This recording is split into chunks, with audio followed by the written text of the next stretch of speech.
How's it going? I'm good. How are you? Doing all right. Are you guys in? But Hey, I'm not gonna do this interview. You don't want to do it? No, because it's gonna be an Aspinall Fest. He's annoying to me. He's annoying to me, and that's my own personal. He annoys me, and I just don't like him. My life is perfect without him. I don't need him. Tom Aspinall has reached his limit. After enduring months of quiet tension and subtle digs, the interim UFC heavyweight champion has finally broken his silence. And he's not pulling any punches. Speculation has been building for some time now. Will Jon Jones actually return to the octagon to face Aspinall? Or will the UFC's heavyweight title picture remain stuck in limbo? But before we dive deeper, don't forget to subscribe to BoxBlaze for lightning-fast MMA news, fight updates, and all the drama from inside and outside the cage. Interesting, all the stuff that Jon Jones has been saying to the media this week, and I'm sure there's more to come, but check out these. You're beating guys who aren't even champions, and you consider yourself a champion. He's not a champion. So Jon said I need to fight more champions, but this is the problem I've got. Jon is the champion, and he won't fight me. And he says that he won't fight me because it's too much of a gamble. Aspinall to me is no difference than an Owen St. Prude or Dominic Reyes or Anthony Smith. They're like just another up and comer that's exciting right now. And I'm not into gambling my legacy for what's exciting. And Jon, if you're not into gambling your legacy, that to me sounds like you're scared of losing against. And now, with Joe Rogan weighing in, calling this one of the biggest missed chances in UFC history. The spotlight is hotter than ever. The pressure is building, and fans across the world are demanding clarity. What's really going on? And will we ever get the heavyweight showdown we've all been waiting for? Who's next big heavyweight star?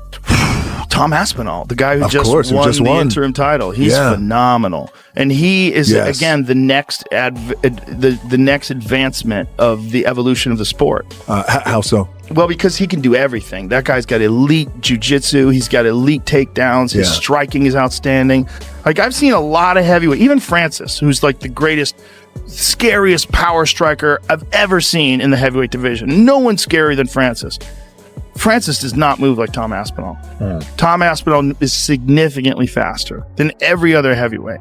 That's a real problem because he's a heavyweight and he's a big guy, a really big guy, but he moves so fast. And so his speed has always been like extraordinary compared to other heavyweights. Like, he just fucking moves in. It's all like fast, explosive movements. So he's got natural speed, but then he's also got a lot of training to execute quickly. So when he moves in, he closes the gap. You can see like he's fast for a big guy. The UFC may finally be pushed to take action.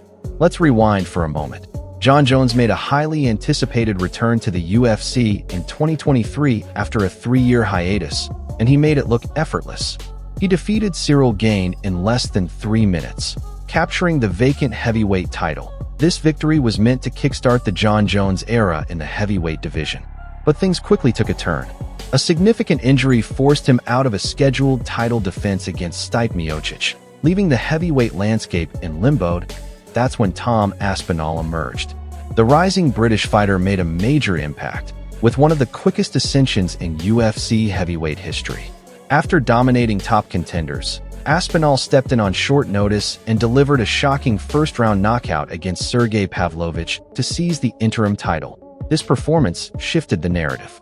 Fans weren't just debating whether Aspinall deserved a shot at the title. They were starting to ask if he could actually dethrone Jon Jones. I want to see it so bad. Jon was shitting all over Aspinall, saying that I think that's a bad way to go. He was lucky that he blew his knee out with Curtis Blades because Curtis was teeing off Doing on him. well. Unless Jon avoided him, unless Jon used his wrestling to avoid exchanges, you know what that's all about. Correct. It's called the Shab Shutdown. I saw a 7-part series on Cyborg. Yes. The Stipe fight, which is just like, it's a weird thing. Aspinall's an athlete, man. He's such a good athlete. Freak out. Very fast. Very fast for a heavyweight. So fast. Yeah, but we felt the same way about Cyril Gane though. Yeah, but Cyril Gane doesn't have wrestling, doesn't have jiu-jitsu. Aspinall's like legit on the ground. Very legit on the ground. So legit that his dad owned jiu-jitsu gym. His dad's a black belt. He started doing jiu-jitsu at 2. Yeah, I'm interested to see how Aspinall is past the first round, right? Because we've seen him. He looks so fast. He looks, you're like, nobody moves like him. He looks like a younger Kane. Right. But he just keeps knocking these guys out so quick. So I'm like, let me see him past the first round to see if he has that cardio. And that's when the tension really started to intensify. Jon Jones has been active on social media, taking indirect shots at Aspinall. He shared cryptic posts, videos of his training sessions, and frequently reminded fans of his storied career. But despite all the talk, he hasn't yet committed to a unification bout. If I'm being completely honest, I feel like Tom's been such an asshole that I don't want to do business with him. You know, it's just like his fans have been so annoying. And obviously you don't get this far in a career being affected by fans or whatnot, but he's just an asshole, you know, with his, you know, he's 30, so he's from this influencer generation where you hop online and the t-shirt sales and all that. I'm past that type of stuff. I'm like, bro, if you had a little bit more respect, then maybe we could have worked something out, you know, but I just don't even want to do business with him. You know, at the end of the day, this is a business, and fighting me gives him an opportunity to change his life forever. And I don't even want to give him the opportunity. Like he just played his cards wrong with me personally. And you know, I'm 3 years from being a 40-year-old grown man. You know what I'm saying? It's just like, the press conference, going through the whole shebang with him, I'd rather not do. Pereira on the other side, respectful, cool, barely says much. It's like, I'll do business with you. I would risk it all with a human being like you. You actually have the accolades to back up your shit. This other guy is just a big mouth who's hot today. There's been so many guys who's hot today who are just gone. You know, Sergey was in the same position not too long ago. Now he's starting to fall off already. I've just been around this sport too long to give a big mouth who's hot today the opportunity. For the most part, Tom Aspinall has remained silent until now. In a recent interview, Aspinall made it clear that he's had enough of waiting. While he respects Jon Jones, he's not willing to stay on the sidelines forever. Because I feel like I deserve a shot at it. That's the first thing. I mean, there's a lot of reasons, to be honest. That's first and foremost, is I feel like I deserve that. That being said, I'm also a professional fighter and I'm not fighting at the moment. That isn't really my fault though. That's more to do with the UFC. They really, really want to make the fight with me and Jon Jones. So as I've said plenty times before, for me, I'm not bothered if I fight Jon or not really. It'd be a good bonus if I can beat him. I'd beat the best of all time. That people say that he's the person who's the best of all time, but I want to fight, man. But that isn't really up to me. According to Tom Aspinall, if Jon Jones isn't interested in the fight, he should vacate the belt and allow the division to move forward. Aspinall said, "I'm the interim champion. I'm active, I'm healthy, and I'm ready. If Jon wants to remain champion, he needs to prove it inside the cage, not on social media." That bold statement has set the MMA world on fire. Yes, absolutely. I mean, the thing with Jon is conning the public, man. Whoa. And Logan Paul, it's his favorite fighter. Yeah. Oh, is it really? Well, yeah. Listen. I mean, he's definitely top three. He's definitely top three. Absolutely. I'm not disputing that he's an amazing fighter. I think the fact that he didn't want to fight Ngannou for 3 years, and now he's not wanting to fight me for over a year, and the way he manipulates the media and the public is super smart. I'm not taking anything away from him, but do I think he's scared to take the tough fights at this stage in his career? Absolutely. Can you understand that? Absolutely. Yeah, I can. You can empathize with that? I respect it. But if you're going to ask me the straight up question, is Jon Jones afraid to fight me? The honest answer would be yes. Well, is regardless of that and that fear, because clearly he's overcome it at times in the past, is that fight fucking happening? I cannot say or deny. No, right now we're actually waiting for news. I'm chasing it up. Like the UFC are saying that it's going to happen. I'm chasing it all the time. I want the fight really bad. You know what? It's not even...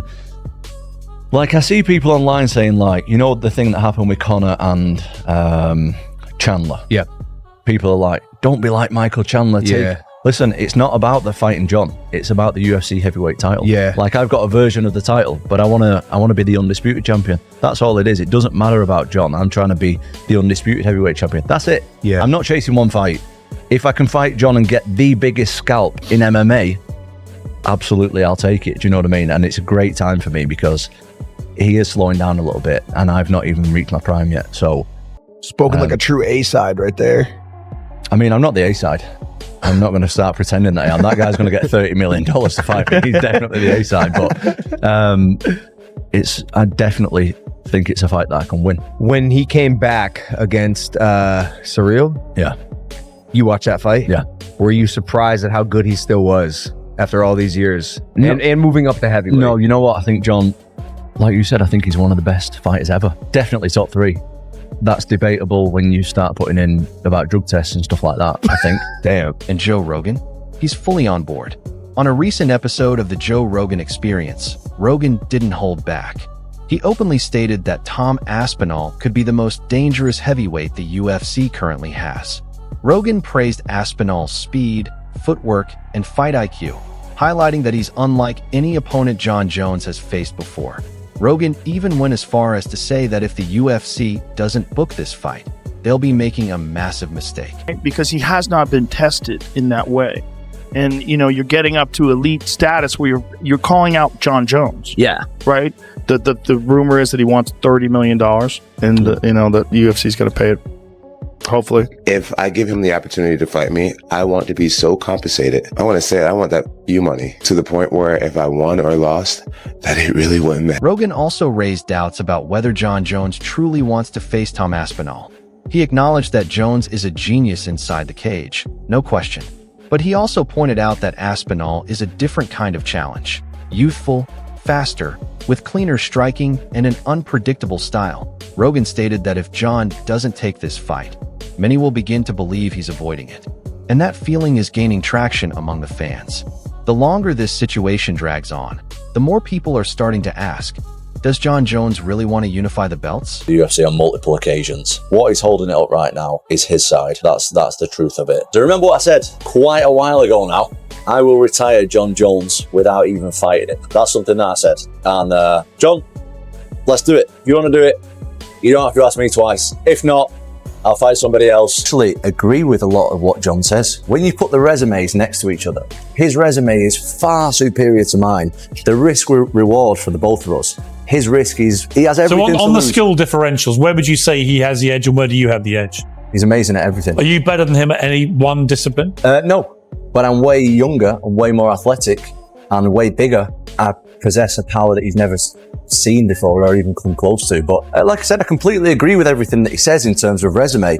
But it's not about Jon's resume. It's about who's the best in the world right now. So far, Dana White has taken a cautious approach. He's praised Tom Aspinall's talent and defended Jon Jones' legacy, but he hasn't made any concrete promises about what's next. I interviewed Tom Aspinall in London. Another one. He wants to fight Jon Jones. He wants to fight everybody, man. He thinks he'll beat Jon Jones. Yes, he does. I love it. I love that. And a young, aggressive, talented heavyweight that he actually wants to fight all the best. The problem in this business is you have guys that say a lot of things publicly, but behind the curtains don't mean it. You know, don't really want these fights. Tom Aspinall is not that guy. Tom Aspinall wants to fight all the best in the world, and I love that. How good is he? Very good. We're going to find out, though. You know, we make this Jon Jones fight, and obviously a fight like that for a young, talented heavyweight, you know, and if he can win, he can beat Jon Jones. It's life-changing. And you were talking about Tom and Jon. Tom released that video blog a few days ago on the train where he was saying like Jon's side is holding up the fight. What is he referring to there? Well, I think that, listen, Jon Jones definitely wants to fight. Just when and where is what we're working on now. Do you feel confident? I think you said Jon. I'm very confident Summer on first that fight happens. Yeah. Summer? Yeah. You've got Jon Jones, one of the most accomplished fighters in MMA history. A man who has defeated every champion and top contender placed in his path. That's the real Jon Jones. So many times we have told Jon Jones, be yourself. Don't pretend to be a nice guy. He's always thought that's an insult. Like, well, if I'm pretending to be a nice guy, then you must say that I'm not. No, Jon Jones is a competitor. And you look at his eyes right here. In the eyes is what's telling the story. Muhammad Ali had a very famous quote. He said, if you ever dream of beating me, wake up and apologize. Jon Jones cannot believe that Tom Aspinall thinks he can beat him. He cannot believe that he's standing next to him and saying things to the media. Jon Jones is still hungry, and he's a true competitor. And that look in his eye, Daniel, that's the real Jon Jones. Evil, too. He kind of evil a little bit. He's a tough guy, man. He really is the final boss. He's a tough dude. He hates when people stand up to him. It didn't raise my excitement level to this point. It almost felt like he no-sold him. When Tom put his hand on him, he kind of like, he kind of no-sold him a little bit. Give him a little bit, Jon. Build the anticipation. You know how to do it. Play the game. Do you think the Aspinall-Jones fight happens? It's got to happen. I was sitting next to Tom the other week at the UFC in London and talking to him about it. How do you think that plays out if they fight? I'll be honest, Tom's a friend. I love Tom. He's one of the coolest dudes in the whole of MMA. Even though Jones is getting old, I just can't pick against Jon Jones. The one thing I do think Jon Jones has got the best in the world and the best ever is fight IQ. He has a perfect game plan to beat that person. As much as I love Tom and I want Tom to win, I couldn't pick against Jon Jones. It's just something I couldn't do. Tom Aspinall? God damn. It's like everyone, it's like you risk going down as the, no matter what, you don't have to fight again. Greatest of all time, people will say that. You're the greatest of all time. Greatest of all time, Jon Jones. Or you risk it, go fight Tom Aspinall, possibly lose, and then it's like, he was the greatest. Then they're saying, yeah, but he wasn't in his prime. And then there's Tom Aspinall, a new generation of heavyweight. Quick like a middleweight, technical like a seasoned striker, and composed under pressure. He's the fastest, quickest, most powerful heavyweight on the planet. He's the favourite against Jon Jones, and no man alive can beat Tom Aspinall, in my humble opinion. And that's with the greatest of respect to Jon Jones. Toe came out of his skin when he fought me. He wrapped it himself to go to the press conference. He didn't want to miss his press conference. So he wraps it himself because the doctors refused. That's inappropriate treatment. We're not going to do that. We're taking you to the hospital. This is a tough guy. And when it comes to grit, and you gotta have it, we know for sure that Jon does. Now, that doesn't mean that Tom does not. But we don't know that. And we don't know that those punches are as hard and as fast with equal accuracy. I bet if he's weighing 215, he would fight Tom Aspinall better than him weighing 245 pounds. In his 205 frame, he could fight Tom Aspinall better than he'd fight him at that 250 because that's not his weight class. While he didn't last long with Cyril, he didn't look as fast. He carried more weight. Cyril just did some weird stuff. And Jon, you don't make mistakes against Jon. This is the kind of fight that shapes entire eras. But time is running out. Aspinall isn't going to wait around forever.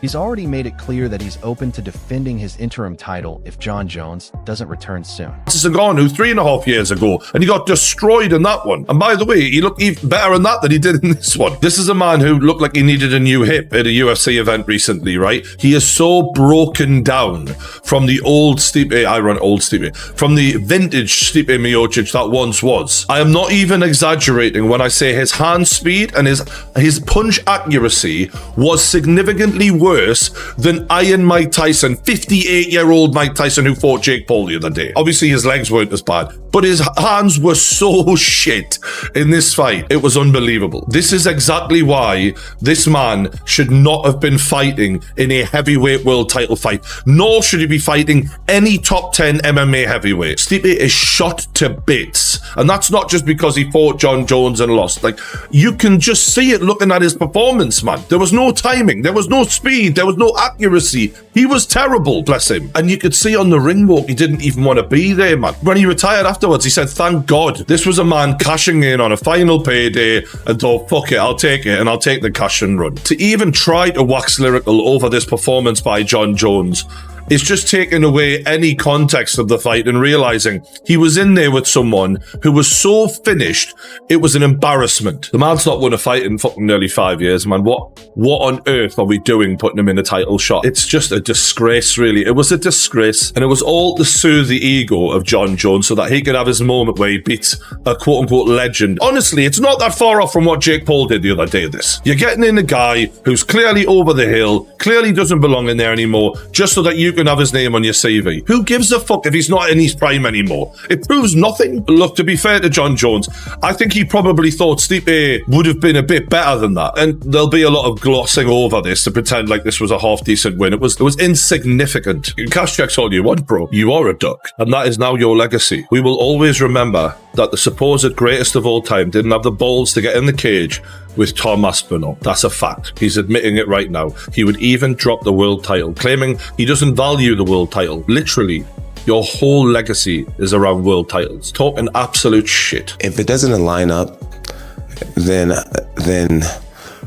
professing my love for Jesus in front of everybody tonight and telling the world how proud I am to be an American champion, and fighting in front of my president, man, if that was my last fight ever, then I'm cool with that. That was the way to do it. Well, I'll allow that, right? It's a good way to go out. Fair enough. I can imagine that was a great last fight for Jon Jones, but I absolutely have no interest in watching any. Was that even a great performance? We don't need to see Jon Jones anymore. If you're not going to defend your world title, then get the fuck off the. And if that happens, the UFC risks further division within the heavyweight landscape. But before we wrap up, make sure to subscribe to Box Blaze to stay on top of the fastest breaking MMA news, fight drama, and exclusive updates. Will Jon Jones step up and accept the challenge? Will Dana White finally make the fight fans have been waiting for?